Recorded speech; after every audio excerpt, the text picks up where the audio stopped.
A confident Xi Jinping, China's presumed next president, spent the day in Des Moines, Iowa at the first ever U.S.-China Agriculture Trade Summit, signing an historic agriculture plan with the U.S. that will help guide the two superpowers in trade and business relationships for the next 5 years, along with strengthening food safety and security for the masses. Happy that this symposium is held in the state of Iowa.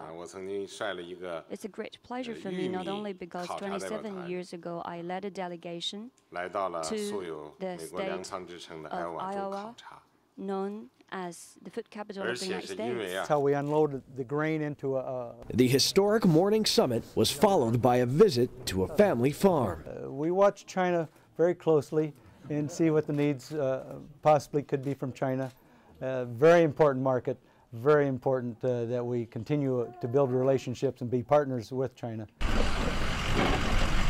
Just west of Des Moines, on the Raccoon River, sits Boonville, Iowa, a small town with train tracks running through bean and cornfields. Red barns dot the hills. The grain bins stacked full as farmers and the agriculture community watch the visit closely. China obviously is a growing market.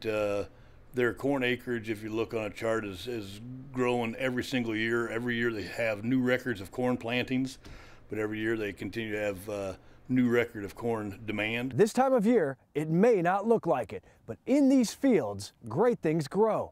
And that could be the key to increasing trade and improving relations between China and the United States. These muddy Iowa fields are the top soybean and corn growing land in the United States, and China knows that. They're going to have to find beans somewhere. They can't grow beans enough to continue the pace that they're using for bean meal and soybeans themselves. Vice President Xi, we'd like to offer you these gifts. The importance of the American-Chinese trade ties was highlighted this week as soybean buyers in China announced they would purchase $4 billion in product this year. Vice President Xi Jinping will wrap up his U.S. tour by visiting the Port of Los Angeles and attending an economic forum on Friday. Robert Ray, Associated Press, Des Moines, Iowa.